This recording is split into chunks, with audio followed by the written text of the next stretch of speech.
Welcome to the Check Your Head podcast, the podcast where notable musicians and experts come and share their stories and solutions for mental health and wellness. I'm your host, Fong, a music journalist and life coach for musicians, and we're still celebrating Mental Health Awareness Month for the month of May. The Check Your Head podcast was proud to participate with MTV, Sweet Relief Musicians Fund, and others for Mental Health Action Day on May 20th. Today, we have a great example of what happens when you take action on your mental health, especially when you grow up with depression, anxiety, and ADHD. Lead singer and songwriter for the surf punk band The Happies not only battled these mood disorders, but also an opioid addiction, which eventually landed him in a San Francisco jail. Today, we have Nick Petty of The Happies share his superhero comeback story and also a special performance by The Happies of I Just Don't Know, a new song that officially drops on June 4th off their upcoming album entitled ADHD. Next, we speak with a 30-year veteran of the music industry, formerly an A&R and artist manager at Mercury Records in the UK, and co-author of the new book, Can Music Make You Sick? Measuring the Price of Musical Ambition.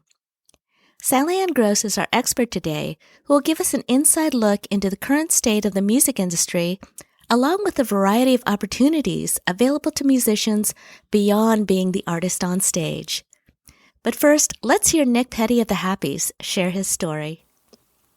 Songs have never been hard to come up with because they're kind of what kept me out of anxiety. It's just the pain before the surge of a song is coming is sometimes really awkward and kind of hard. And these times have brought a lot of new songs, but a lot of anxiety. Music has been really sacred to me. Like for people, religion is. It's like literally that important to me. And I hold it really close. And I'm just very grateful for the band and how down they are and just go-getters and down for the same thing. And music means a lot to them. I lost a dad right before 2020, so it's been kind of weird.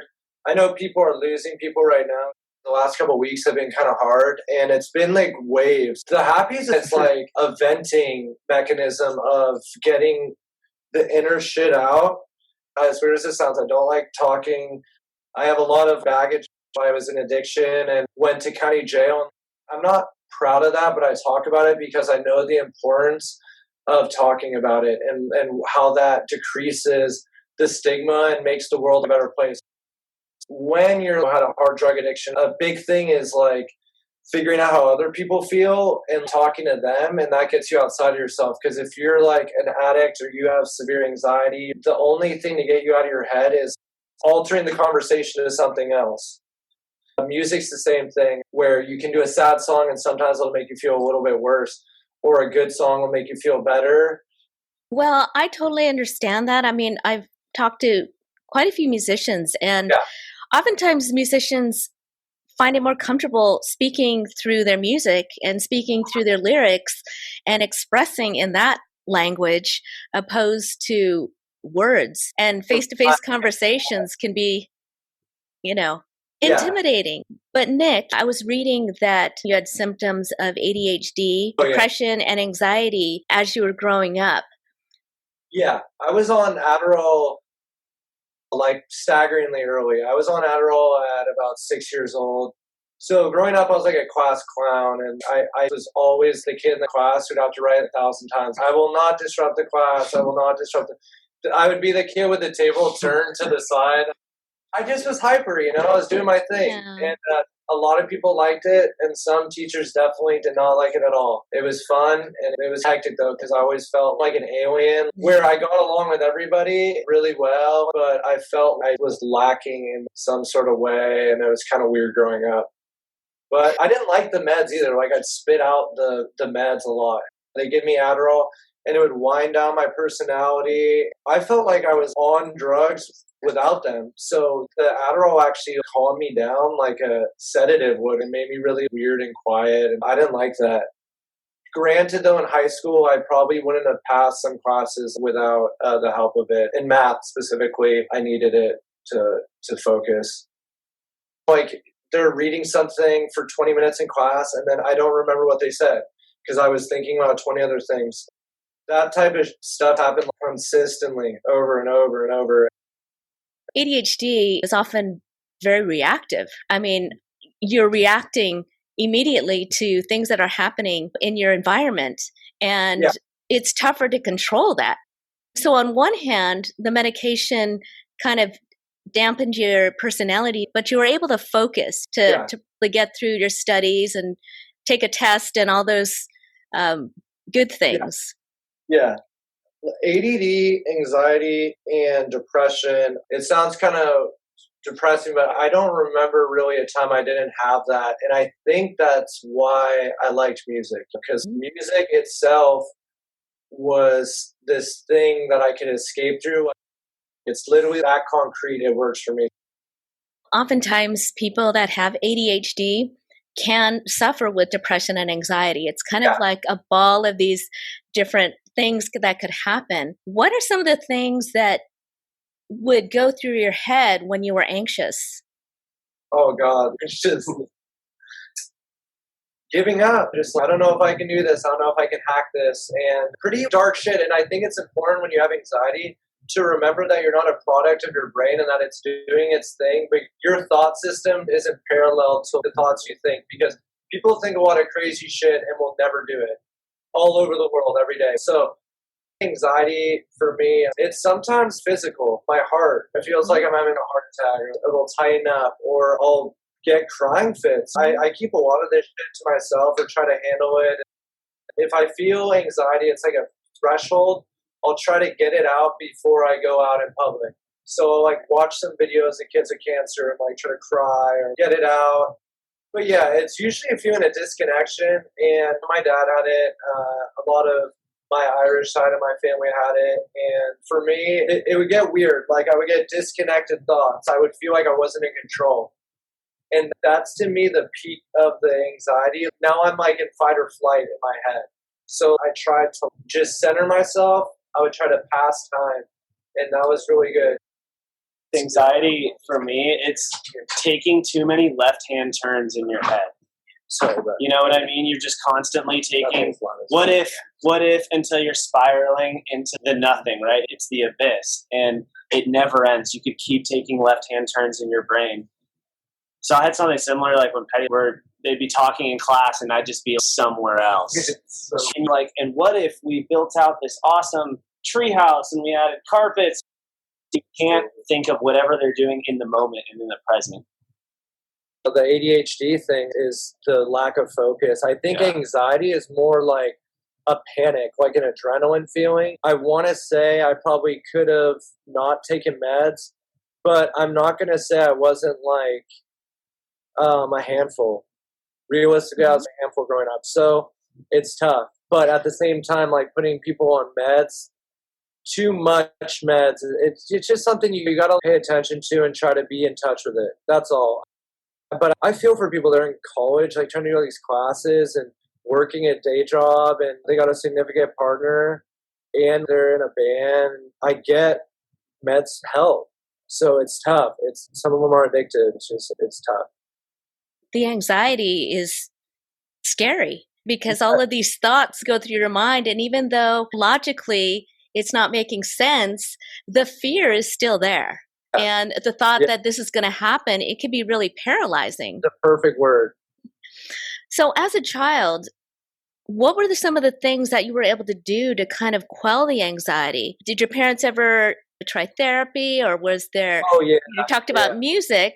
What were some of the other things that you did to try to quiet your mind? Well, the parents, they tried a lot of different things.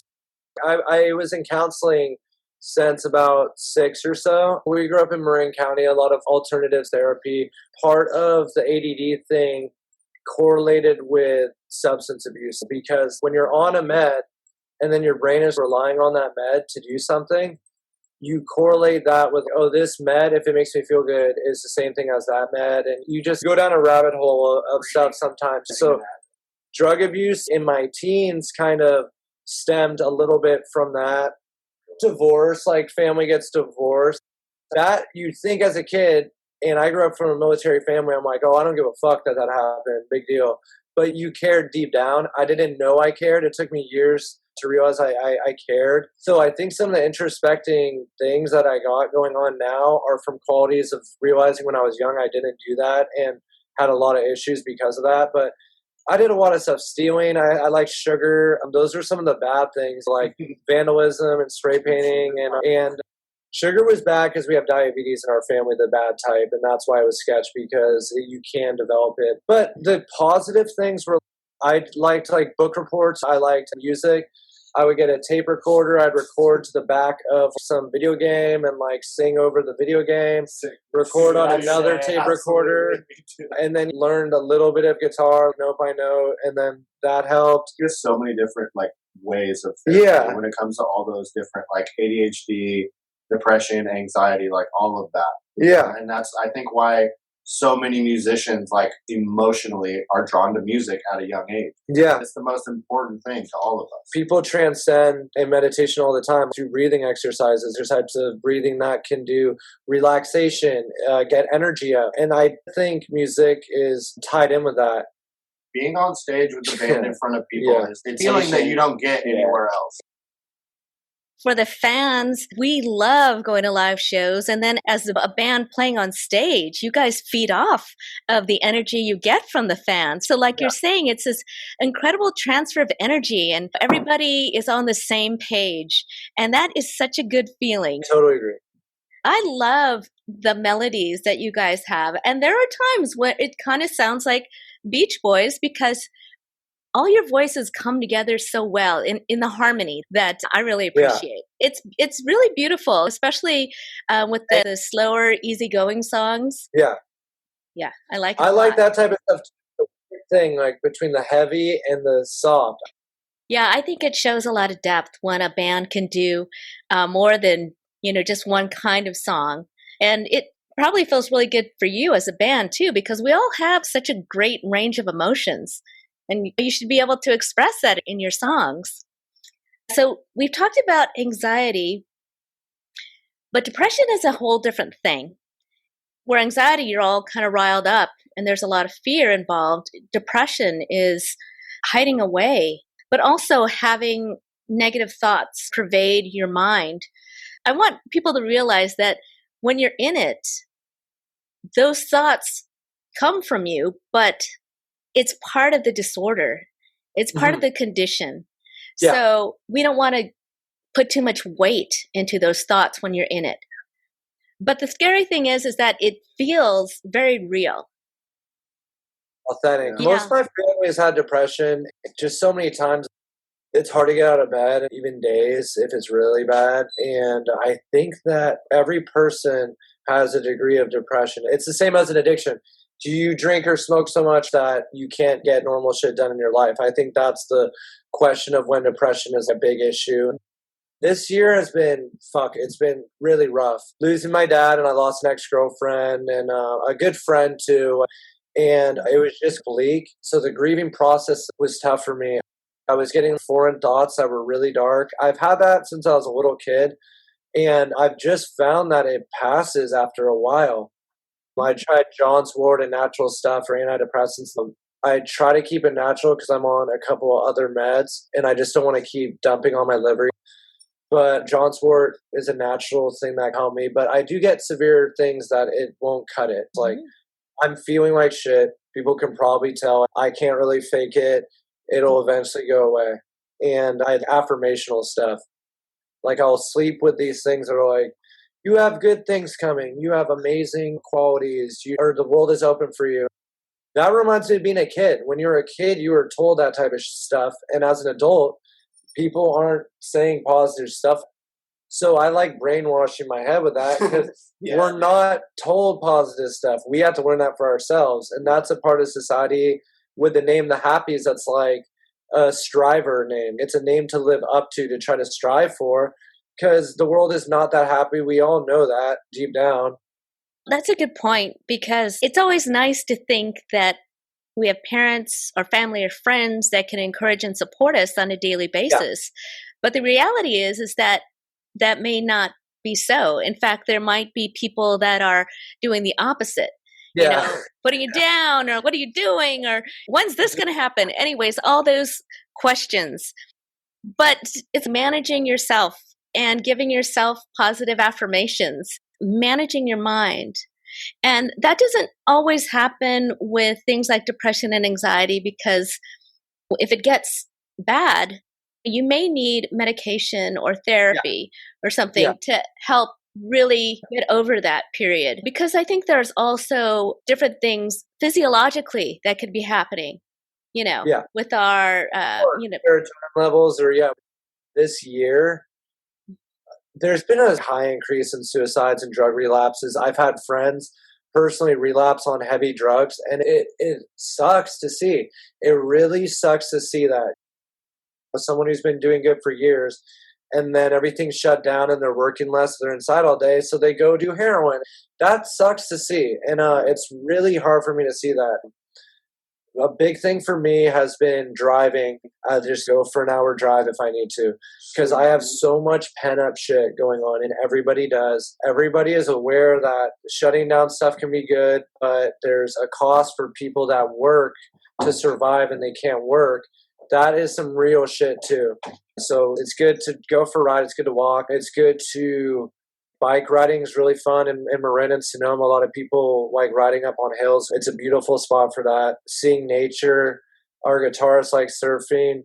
Rhett likes the beach a lot. Ben likes off-roading. We all have our little things we do, but I like driving, and driving helps, just schmobbing. I drove around the United States one time.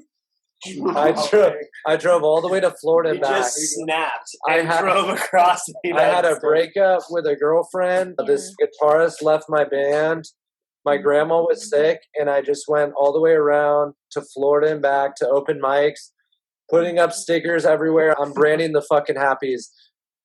When I was doing research on you, Nick, you mentioned light therapy as something that you've tried. Yeah. What else have you tried for depression? Have you been on medication? Have you done any therapy? I've been on and off meds for depression since I was probably 14 or so. I swear I had symptoms of depression in elementary school. Severe symptoms of depression. And I remember just listening to Offspring and Blink-182 and System of a Down and just bawling and just like, why is everything so fucked up in the world? And just like talking to friends, I'd be like, you ever feel really bad? They're like, I don't know what you're talking about. And so I knew I had something going on. So yeah, I've been on seriously like every fucking med under the sun. Abilify, Prozac, because they'll work and then they just won't work. And you're like, well, I'm not going to take this thing. That's a problem in my family too, where they would take shit and then they'd feel better and forget the thing that helped them. So I'm going to stop taking the med, and then they're fucking crazy. So I try not to do that. I try to responsibly taper or talk to a doctor. But yeah, so Abilify, Prozac, a lot of shit for anxiety. Remeron I had tried, which actually gave me Tardea, that thing where your neck locks up. Do you know what I'm talking about? Is it tardive dyskinesia? Tardive Something dyskinesia? Like yeah, your neck locks because you had an allergic reaction to the med, and that really freaked me out. And some of these meds for me had qualities like I had sleep paralysis. So these meds would bring me to these weird things of be eating food at night, and then I'm laying there, and then I can't breathe, and I'm seeing weird shit in the corner of my eye, like the girl from The Ring with the black hair, like demonic shit.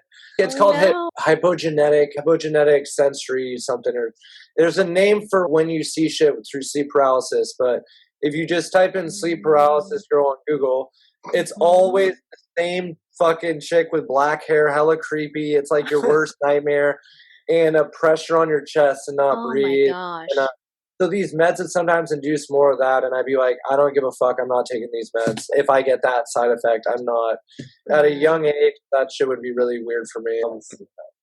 That's scary for anybody. That is scary for anybody. Was that Ambien by any chance? Because I know. No, I've been on Ambien, and I was calling people and not remembering I called them, playing songs to people and shit. And just like, hey, what's up? I know we dated 10 years ago. Here's this song I'm working on right now. And then in the morning, I'm like, oh my God, what the fuck did I just do?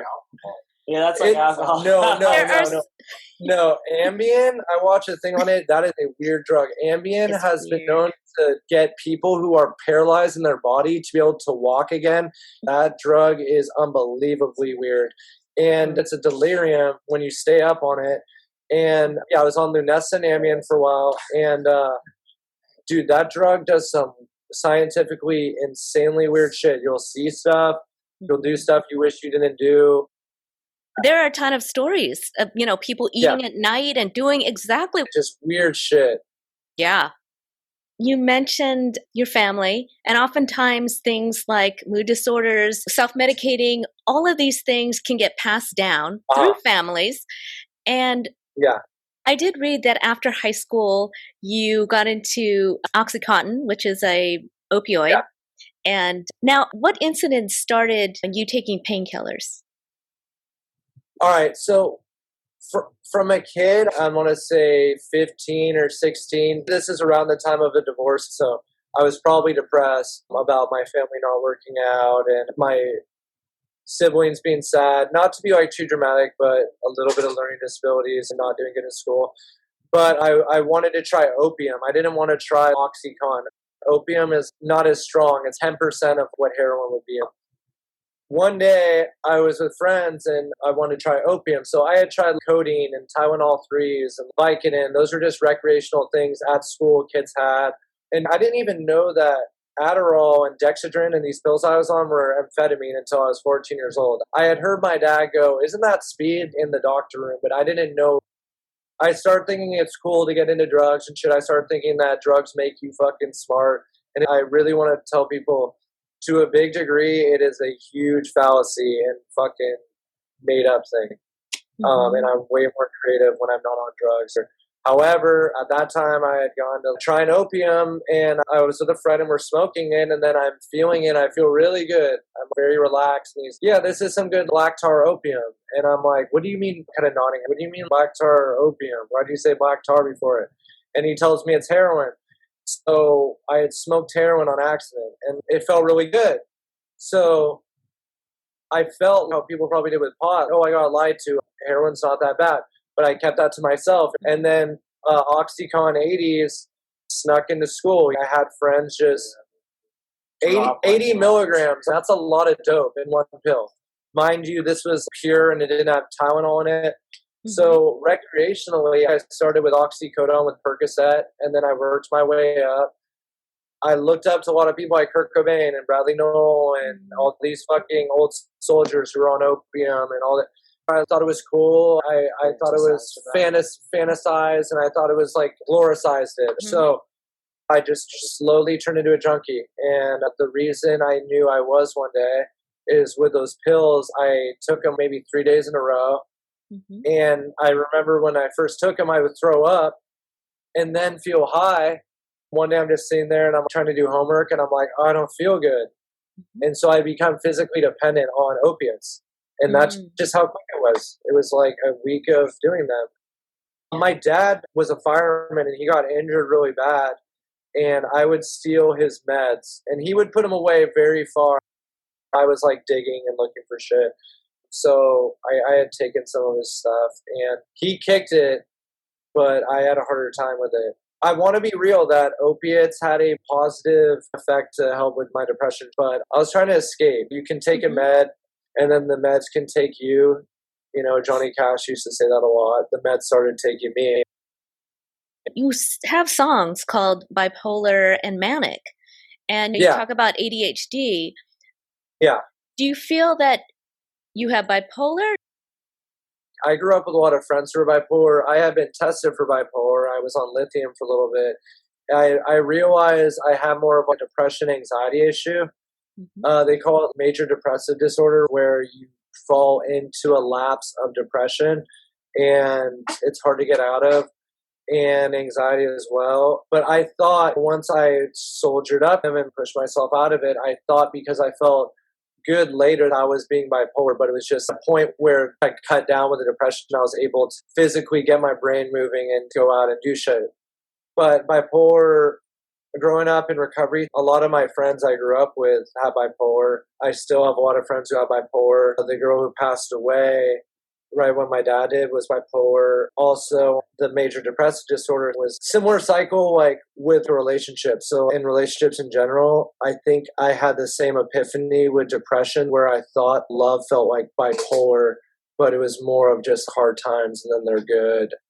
So when I can't write shit, I think of writing from another person's perspective. So I wrote it from the perspective of my friends a little bit. Well, I'm really sorry to hear about your friend. She overdosed, and I've had some friends commit suicide, which to me is sometimes almost harder for me as an intuitively sensitive type of guy.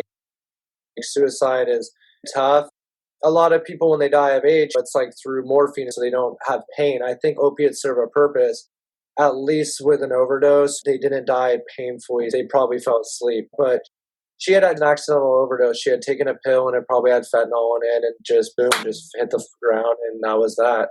She was a really vibrant person. I've had a couple people I've dated die because I had dated in recovery and I was frequenting meetings, and you forget that you're talking to someone, they're very normal, and then when they go home, they might be smoking heroin or something, and you don't know about that because they're smiling and they're positive, and you have no idea that they have a second life going on.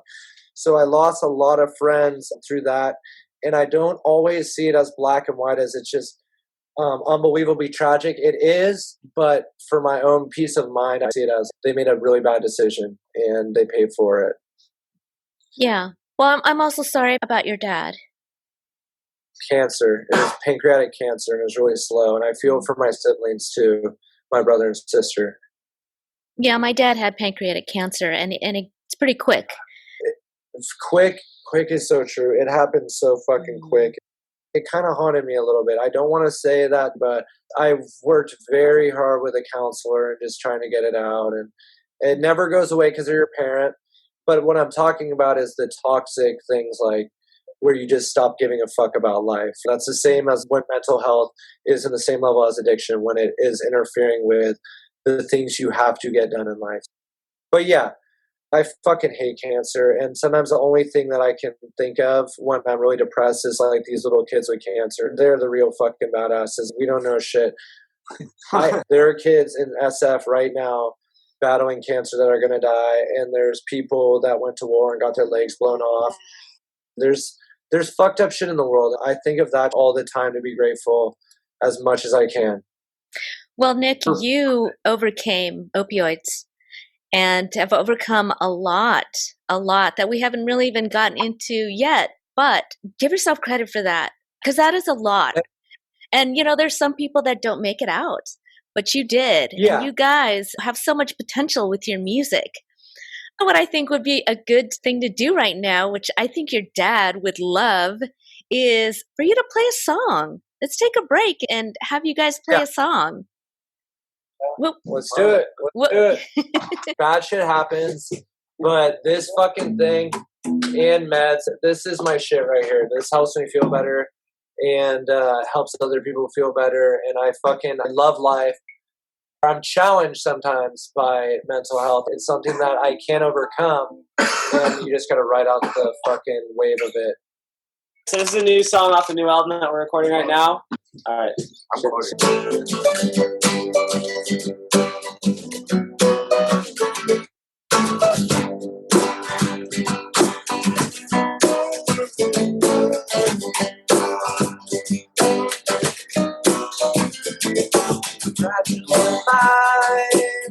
He cheats up schools because he lost his mind. Girl turns to heroin to ease her mind. Never let it go. Why? I just don't know. I just don't know which way life will go. There's highs and lows, stressed out and I'm stoned. I just don't know which way life will go. There's highs and lows.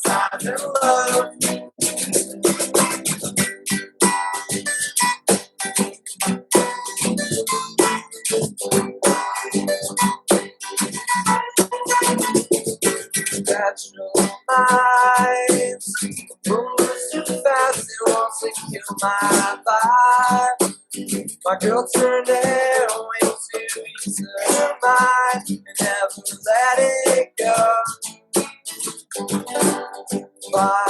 I just don't know. I just don't know which way life will go. There's highs and lows, stressed out and I'm stoned. I just don't know which way life will go. There's highs and lows. I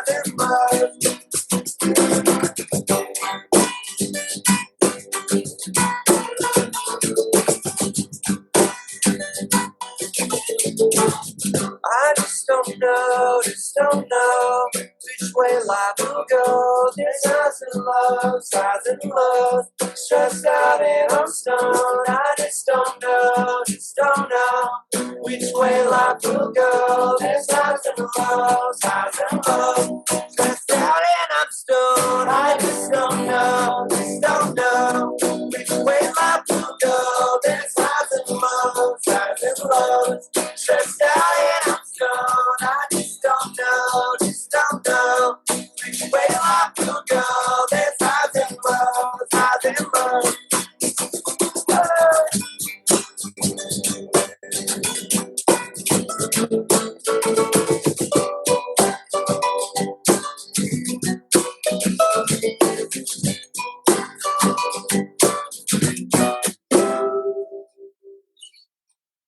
Thank you so much, guys. How lucky am I to get to hear that? What is the name of that song? Just don't know. Just don't know. Okay. Well, Nick, I wanted to ask a couple more questions. First of all, you are a survivor, and I'm glad you're really enjoying your life, because I want people to know that even though we go through ups and downs, and sometimes it's a roller coaster, that we can have stability and happiness with the music and our band and all those things. And I can't wait to see you guys live. But there was a tough time in your life where you talked about the OxyContin, and then you also had a short stint in jail. What was happening at that point in your life? Well, basically, either people in the OxyContin thing, they end up going to jail, they end up prostituting themselves, or they end up dead. Jails, institutions, and death is what comes from hardcore addiction. And I ended up in institutions. What it does is when you're physically dependent and the pills start taking you, is you start doing dumb shit, writing checks that aren't good checks, or taking shit and selling it for drugs, apologizing a week later about it, and then trying to pay them back. Just stupid shit. And at that age, too, a lot of life lessons. I'll put it this way, like, I never thought I'd go to jail. And in a lot of ways, it was the best thing that could have happened to me, because I hated it so much that I was like, I'll change my life to not go back to that fucking shithole. That's just the truth. Like, I went to 850 Bryant, which is San Francisco's jail. So I'm this kid from the suburbs with a pill problem. And there's kids from Hunters Point with, like, murder charges. And there's some crazy stories. I'll tell one really quick story. There was this guy who was a serial killer in Marin County Jail, and he was 70-something. His name was Naso. And this kid I had grown up with school, we're in a bullpen, which is like a room where they held you to go to court. And Naso walked by, and he had been accused of killing all these 17-year-old girls in the 70s and raping them. And he walked by the bullpen. My friends, oh, you're the dude from the news. You're my hero. And then I went behind him in court, and I'm like, you're a fucking piece of shit. I never forgot about that. I didn't like how my friend was kissing his ass. And as crazy as it sounds, every single crime people do, there's a reason, from a fucked up childhood most of the time, or like some sort of thing. And I think people aren't naturally evil. Yeah. So it's tough. But I would get all my pills at this place in SF in the Tenderloin district. It was called Pill Hill. You go to Haight Street, and they're like, I got shrooms, I got acid. Well, Pill Hill is like, I got methadone, I got fentanyl, I got Sheba heroin, I have crack. So I'd walk down and I'd collect all my shit, but basically these cops had come out like a sting operation. I was blacked out, and I thought somebody had taken my wallet, but my friend had my wallet, and I chased this drug dealer. Then she punched me in the face. Drugs, dude. You want to do drugs? They're great. Opiates. So she ran to this group of dudes. They gave me a beer. I'm chilling with my backpack. And then 1, 2, 3, 4. There was 7 cops, and I had nowhere to go.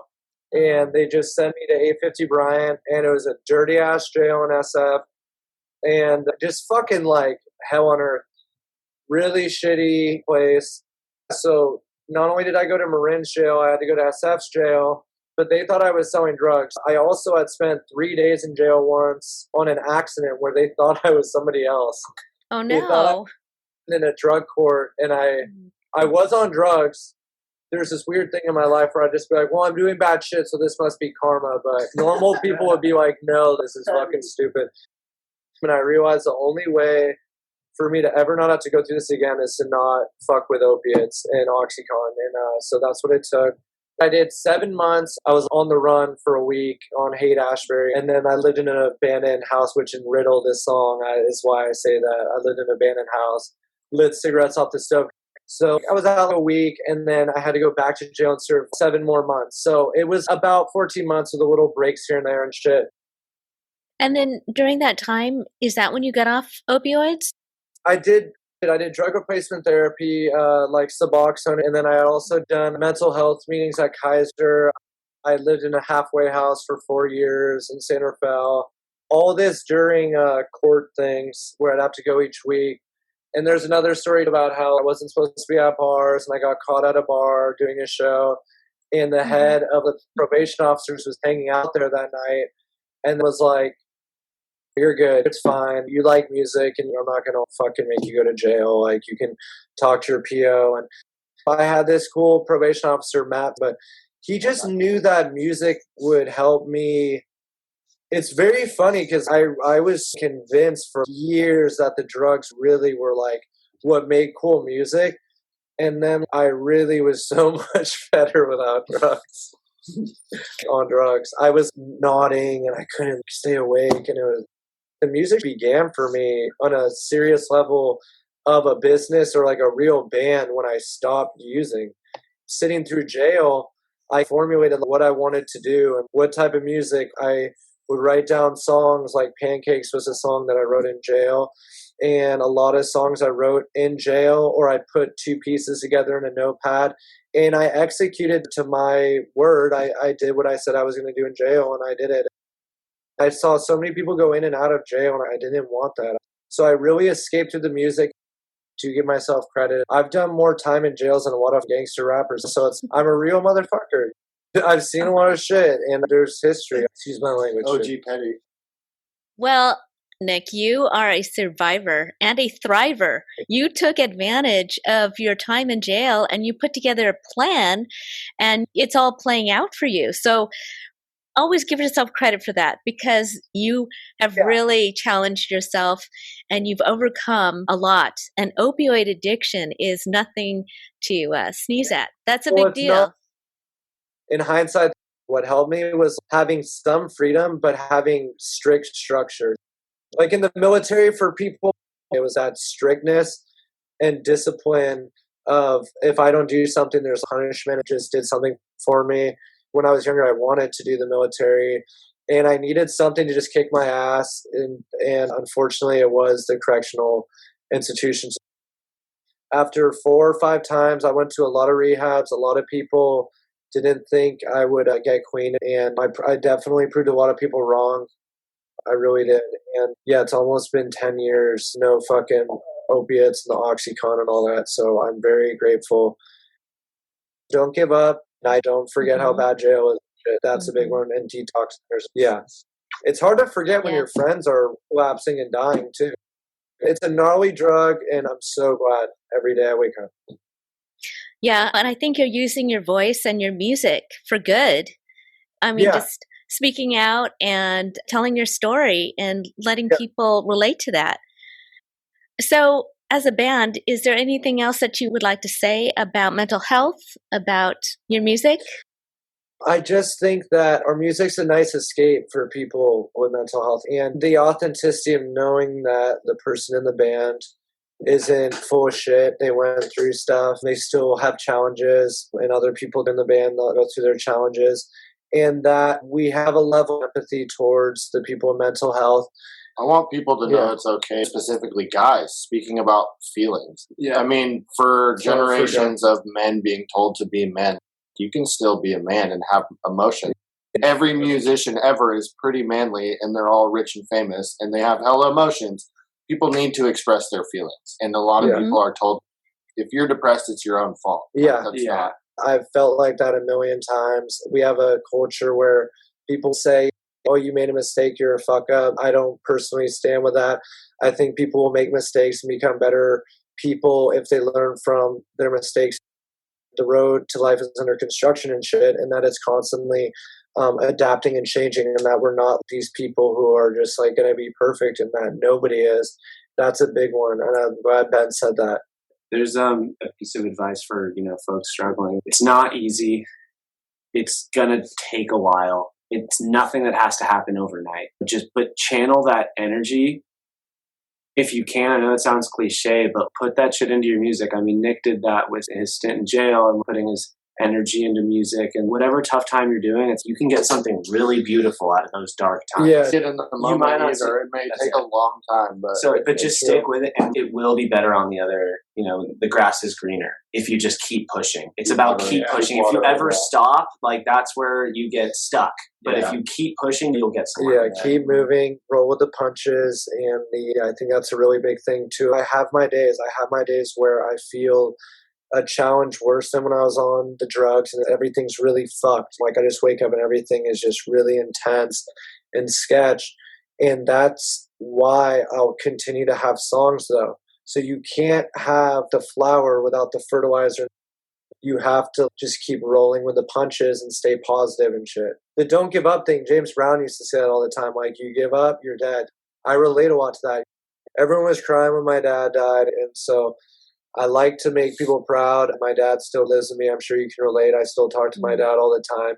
And his conscience is stronger than it was before. Whenever I do bad shit, it's like even stronger. So I love my pops. And I want to just make him proud and keep grinding and hustling. Well, that's a great way to end it, because I know he's looking down on you and proud.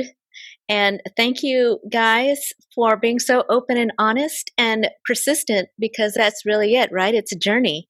Life's this incredible journey. And when we're in the tough times, it's sometimes hard to appreciate it. But when you see it and look back at the big picture, it's kind of this beautiful movie that's happening.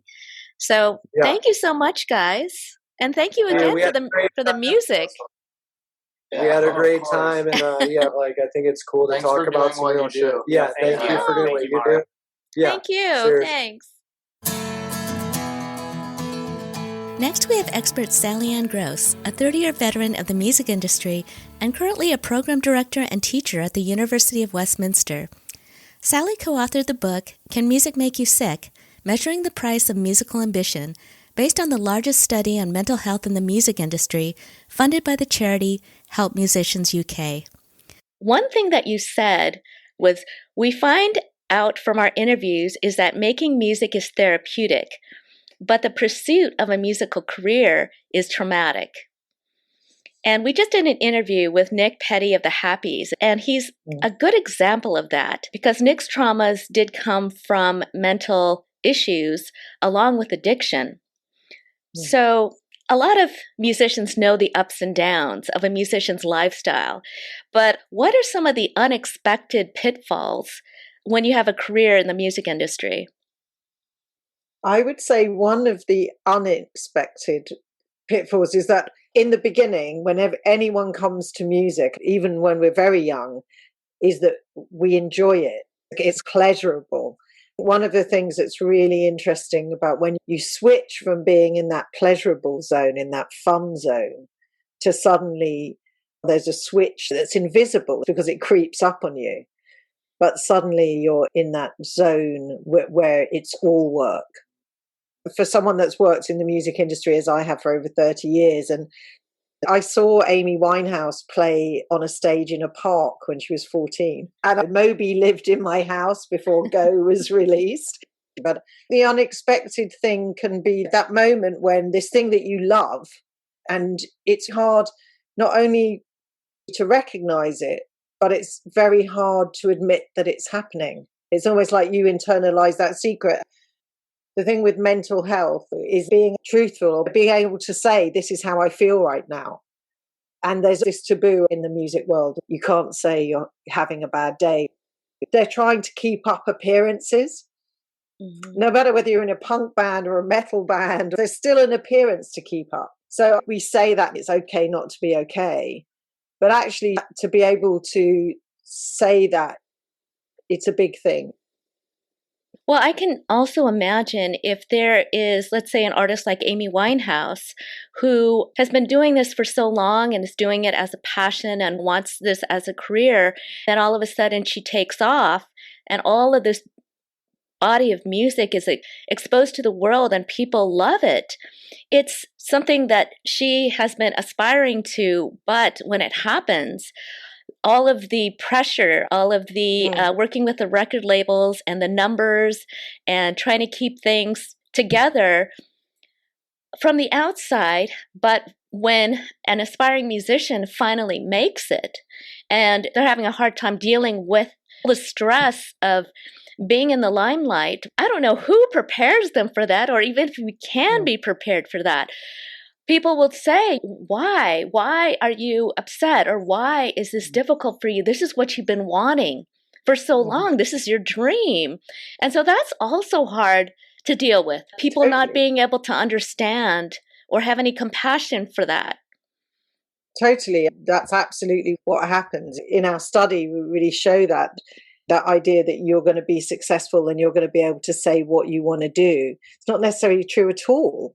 There's lots of myths that circulate in the music industry. And when you become successful and the empathy leaves, in a way, it's almost tragic. It's a bit like being a racehorse. Everyone wants you to be as fit and ready to go. But where is that thought of the rest days, the need to recuperate, the need to take time? And of course, empathy is the way in which we can connect with that. So it is hard. I read in the book you make an analogy of making it in music to an addiction of gambling. So I wanted you to explain that analogy. Well, it's the thought that if I put the penny in the slot this one more time, and if you win a little bit, so you get booked to play 2 dates here and you get to 2 dates there, and every little thing that you do, you think, okay, that's going to keep me in, rather than take a bigger picture view which says, actually, it really might be in your interest not to tour right now. When we spoke to musicians, the idea of giving up or retiring was so difficult for them even to articulate. That's why we thought it was very much like an addiction, because when you talk to people that are addicted to something, they have every reason why that isn't the thing. Either they won't talk about it, so their avoidance strategies are so high. They're so good at it, and you're like, I really don't think you should have another drink. But the whole, and people that are deeply in addiction can spend a lot of time being in their addiction. It's very time consuming, and you're trying to get them to do something else and they're just in it. And that was one of the things that I was really trying to get people to talk about, was this relationship to music when maybe it isn't helping them.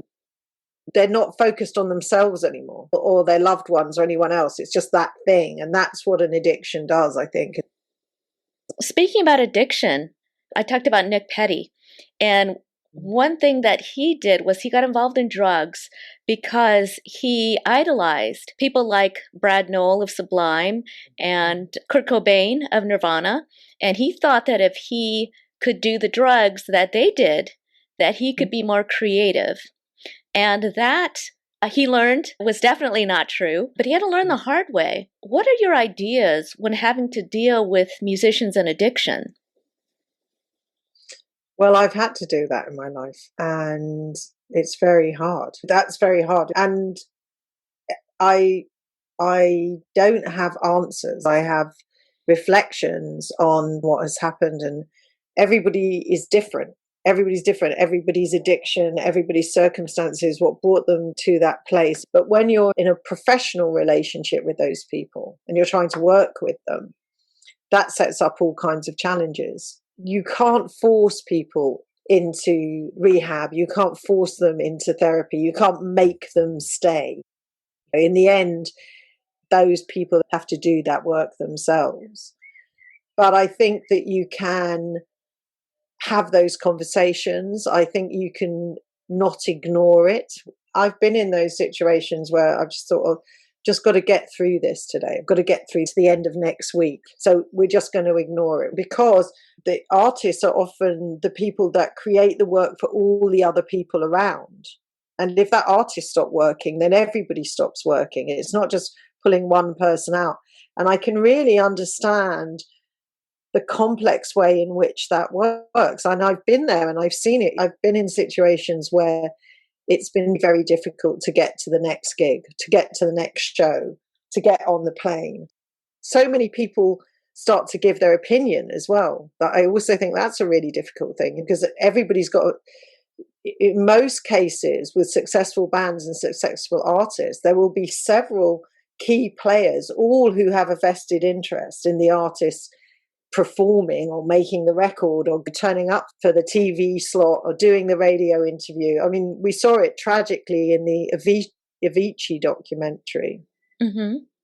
Although we can all have empathy and we can learn and we can be trained, I think it's really good, this move towards people working in the industry doing mental health first aiding, becoming more aware of symptoms, becoming more aware of how to potentially help in those situations or support the artist. Can you think of a situation where an approach to a musician or approach to a situation where it was done successfully, where someone was on board and recognizing the problem, whether it's a mental health issue or an addiction, and things got better from that action? There are successful interventions. The best situations for me have always involved allowing that person to stop working for a while. Mm. And that is giving them a rest. Yeah, that is a difficult thing. I mean, you have to kind of go, this isn't working. Although that is always difficult and it always has implications, particularly that moment when things are taking off for you. And then everyone's like, oh, you can't stop now. Like, yeah, but this is the album that needs to break. But actually, when you see people really in a bad place and they've been able to step back and they've been supported in their stepping back, they've been able to get better and regroup and come back, then they come back stronger. The music industry is a very fluctuating place. So it's not just bands and it's not just singers, but there are many, many people working in the industry who have been in a band or have been signed. So normalizing the fact that there are other things that you can do, that you don't have to just be in front of the camera or just be in the mic or in the van, I think is really good for people to understand that, because I think there's a kind of that fear that it's everything or nothing. It's everything or nothing. One thing you brought up was that sometimes musicians may not look at the bigger picture of all the other career opportunities and other areas of music, whether it's producing, whether it's audio engineering, any of these other positions that are within the industry that may not be, let's say, the lead singer or the one thing that they thought they were going to be forever. I mean, what are some of the uncomfortable, maybe practical questions that you might talk about with an up-and-coming musician? Seeing the potential for other avenues for career. And I think that sport is a very good way to look at it. So whether it's basketball in England, football, becoming the coach or becoming a manager is seen as a progression that people are like, that's admirable. But in the music industry particularly, there's a kind of fetishization on just being the artist, where actually you can be a very successful songwriter. So we've got brilliant songwriters that aren't in the limelight every day. They're not getting on the bars, and normalizing that. And the career opportunities for a viable money-making career is actually very short in the music industry. If you really look at the data, and it's very clear. So if you've invested so much of your life, and absolutely these people by and large have done, you have to be prepared to realize that your knowledge is not going to waste. There's a lot of knowledges that musicians have, and they can be used in different ways. People say to me, oh, it's very pessimistic. And I said, no, it's not pessimistic. It's being realistic. It's facing what are the realities? How do we navigate our lives in a more realistic way so that we can be healthier, we can be okay, rather than putting unrealistic stresses into a situation. Absolutely, there are lots of jobbing musicians, lots of jobbing songwriters, lots of people working in management, people that have gone from on stage to working in record companies to teaching. All of these things should be seen as perfectly natural and valuable ways.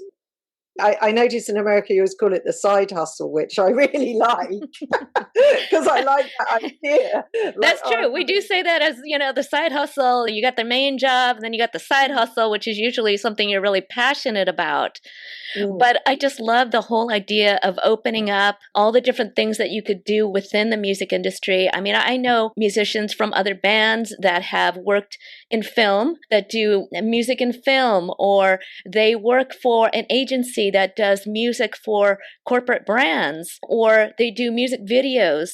I mean, there's so many creative avenues that you could pursue. So I really like that discussion. A lot of musicians who come on our podcast talk about how they got into music because they wanted a way to express their emotions. In society, I guess it's okay for a male musician to express their anger, express being heartbroken by a breakup, or having all of these thoughts through music seems to be an acceptable way to express. Even going to a live show and going into the mosh pit or singing at the top of their voice, you could do that at the live show, but you can't necessarily express the same way on a day-to-day basis. But therapy, even though it's not as, let's say, widely embraced within the music industry, it really is just another form of expression through words that sometimes can be difficult, right? To be honest with yourself, to be honest with another person. And sometimes that feels like you're a little bit more exposed. But I find that the more honest you can be is when all the good stuff happens, right? All the magic happens. Definitely. Absolutely. Sometimes it takes experience to really get to the point where you feel like you can take control of your life, control of your career, creating boundaries and saying, you know what, I need to take a break right now. Or, you know what, let's pre-plan and make sure that mental health is a priority on this tour. Let's make sure that we go home for this week, or whatever it is, nutrition or lifestyle change, but really having the awareness, but also taking action. Sally Ann Gross, thank you so much for helping to normalize the conversations on mental health and also bringing us insight and some ideas for action on how to better improve our mental health, and especially for musicians. So thank you so much. Thank you for having me. It's lovely. Enjoy your sunshine. We have the most rain here. Okay. A big thank you to our musical guests, Nick Petty and the Happies, and our expert, Sally Ann Gross. For more information on the Happies, their tour dates, and upcoming album ADHD, visit thehappiesofficial.com. Follow the Happies on their socials at The Happies Band and at The Happies. And for more information on Sally Ann Gross and her book, Can Music Make You Sick?, visit sallyanngross.com. So until next time, be brave, ask for help, and be persistent in finding the mental help that you need. Check Your Head podcast is kindly supported and partnered with Sweet Relief Musicians Fund, DBSA San Gabriel Valley, Earshot Media, and Lemon Tree Studios in Los Angeles. Visit checkyourheadpodcast.com, where we have over 100 solutions for mental help. Be our friends on social media at Check Your Head Podcast. Watch us on YouTube and support us with a kind donation on checkyourheadpodcast.com. Check Your Head Podcast is sponsored by a 501c3 nonprofit, with all donations being tax deductible. Thank you for your support, and thank you for listening.